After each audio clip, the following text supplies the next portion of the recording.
Okay, so today we're doing a deep dive into a YouTube channel called VIAJANDO com O LUIZ. That's right. You brought this one to us. Mm-hmm. Our goal here is really to get under the hood and understand why it's so popular, why people see it as a valuable travel resource. Mm-hmm. We've got the channel description, some mentions here and there. So yeah, let's figure out what makes Louise's stuff tick. Absolutely. Well, right off the bat, VIAJANDO com O LUIZ seems very clear about its mission. It's about inspiring people to travel more, Okay. but specifically making it seem achievable and fun, even if you don't have a huge budget. Right. Achievable and fun on any budget. Mm-hmm. That's a pretty strong hook. So Louise isn't just showing fancy trips. Doesn't seem like it. The info we have points to him covering both international and domestic travel within Brazil. Okay, interesting. And yeah, always with this focus on the planning side, the local culture bits, and those little interesting facts that make a trip better. So covering both home and abroad, Hmm. what does that tell us? Broad appeal. Yeah, I think so. It caters to different dreams, different wallets, and focusing on planning and culture suggests he wants to offer more than just pretty views. Right, like giving people actual tools and insights. Exactly, so they can travel more thoughtfully themselves. And the tone seems important too. The descriptions mention descontraído, which is like relaxed, right? Yeah, relaxed, easygoing. But also informativo, informative and accessible. How does that mix work, do you think, for reaching lots of different people? Well, that relaxed but informative style, it probably builds trust, makes planning travel feel less, scary, especially if you're new to it. A super formal guide might put you off, but this sounds more like getting advice from a knowledgeable friend. Okay, and accessible probably means the language and the budget focus. I guess so, yeah. Makes it welcoming for beginners and experienced travelers alike, maybe especially those watching their spending. So beyond that general vibe, what's the actual content like? Is it mostly watching Louise travel around or? It seems to be a mix. You definitely get the travel vlogs. Right. Seeing the places through his landscapes, hotels, food, culture stuff, his own experiences. Okay. But it sounds like there's a strong educational element too, sometimes woven in, sometimes maybe as separate videos. Right, because just watching someone else's holiday, it's nice, but maybe not super helpful for your trip. Exactly. The channel info really pushes the dicas práticas, the practical tips. What kind of concrete advice are we talking about? Well, stuff you can actually use, like how to find cheaper flights or recommendations for different places to stay, hotels, hostels, whatever fits your budget. Okay. Suggestions for good, affordable local food, and probably really important, help with planning itineraries so you use your time well. So it's about building confidence, giving people the actual steps. Yeah, the know-how to plan their own trips effectively. Now, lots of travel channels stick to the big, famous places. But it sounds like Louise also goes to lesser-known spots. That seems to be part of his thing, yeah. Exploring places that aren't on every single tourist map. How does that help him or the viewers? Well, for Louise, it helps him stand out, right? Find a niche. Appeals to viewers maybe looking for something different. Sure. And for the audience, it opens their eyes to new possibilities, maybe encourages them to try places they wouldn't have thought of, potentially less crowded, too. Yeah, positions him more as an explorer, maybe, not just a tourist. Kinda, yeah. And it's not just where, but how you afford it. That financial planning angle seems quite strong. How to make your money go further without, sacrificing the whole experience. Is his approach to budget travel different, do you think, compared to others? It might be how integrated it is. Maybe instead of just a list of tips, he's showing it in his vlogs. Like in real time. Yeah, like, here's how I found this cheap, tasty meal, or here's why I'm taking the bus instead of a taxi. That kind of show don't tell thing. That could be really powerful, yeah. Yeah. More convincing. Okay, looking at the themes he covers. Detailed itineraries seem to pop up a lot.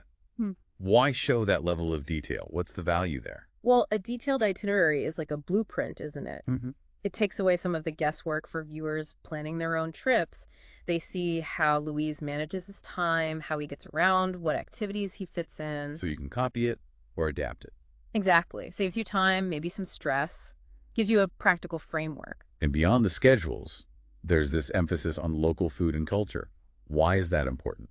I think it just makes the travel seem richer, deeper. More than just sightseeing. Yeah, it encourages viewers to actually engage with the place, try new things, understand the traditions, connect a bit more. Adds depth to the videos too, I suppose. For sure. Makes them more memorable than just, a quick look around. On the practical front again, sounds like he covers all sorts of accommodation and transport. Hotels, hostels, planes, trains, often with reviews. Yeah, that seems key.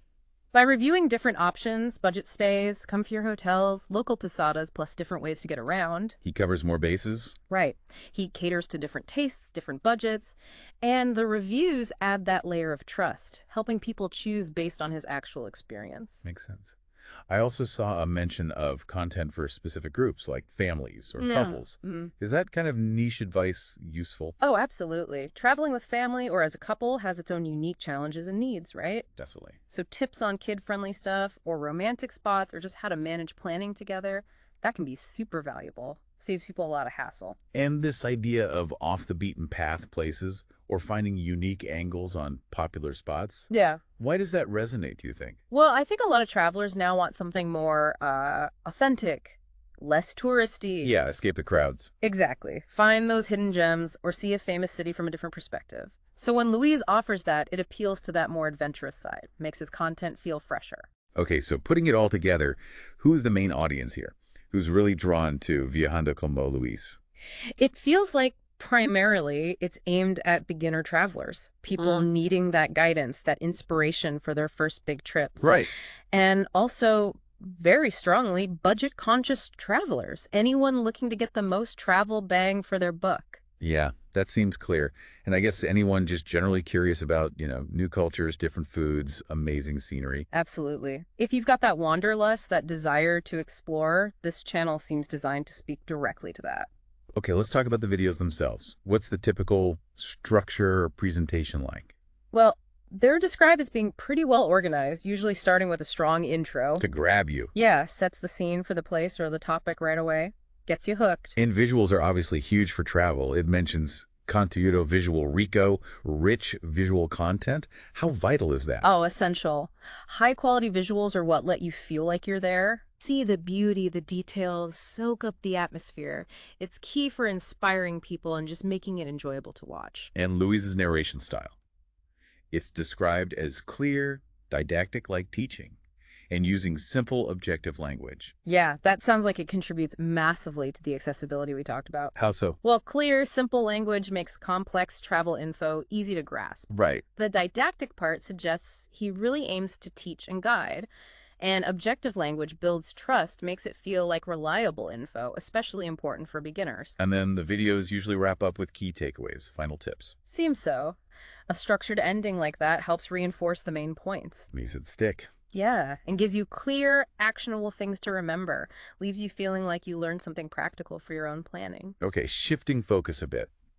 What about the channel's overall impact and popularity? It seems pretty well received. Yeah, very positive reception. People seem to respond to the authenticity, the inspiration factor. And there's a community aspect. Definitely. An engaged community, viewers sharing experiences, asking Luiz questions, that shows real connection and trust.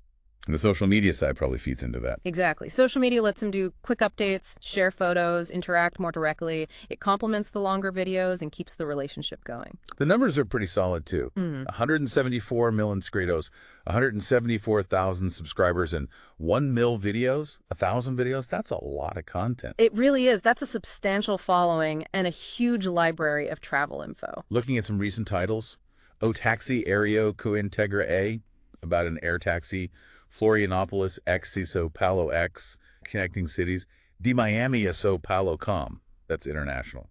Plus things like shorts and al vivo live streams. What does this recent activity show? It shows it's still very active and evolving, that variety in topics, formats, destinations, Brazil, Miami, different video types. Keeps it fresh. Yeah, caters to different ways people watch stuff now, shows he's trying to reach a broad audience within that travel space. So if we had to boil it down, what really makes Viajando com O Luiz stand out from all the other travel channels out there? Well, one thing seems to be that focus on real experiences, including, the hiccups, the challenges, what he learned. Not just the perfect Instagram shot. Right. It feels more authentic. And the range of travel styles, too, from fancy to frugal. Yeah, that broadens the appeal massively. It's not just for backpackers or just for luxury travelers. It seems relevant no matter your budget or style. Yep. And maybe the biggest thing is Luiz's interaction, answering questions, encouraging people to share their stories. That builds a real community feel. Makes it more than just watching videos. Exactly. It feels more collaborative. All right. Well, after digging into Viajando com O Luiz, you can really see why it connects with people. It's this blend of practical tips, diverse places, that strong focus on making travel doable on a budget. All delivered in an engaging way. Yeah, with great visuals and that community vibe. It really does seem like a valuable resource if you love travel or want to start. Definitely. So thinking about Louise's approach, the mix of practical tips, exploring different kinds of places, the budget strategies, it kind of makes you wonder, doesn't it? Wonder what? Well, what kind of trip might you feel inspired to plan now? And what part of his content resonates most? The budgeting, the off-the-beaten-path stuff, the cultural immersion? Yeah. A good question for listeners to think about. Maybe it encourages people to check out the channel for themselves, see what sparks their own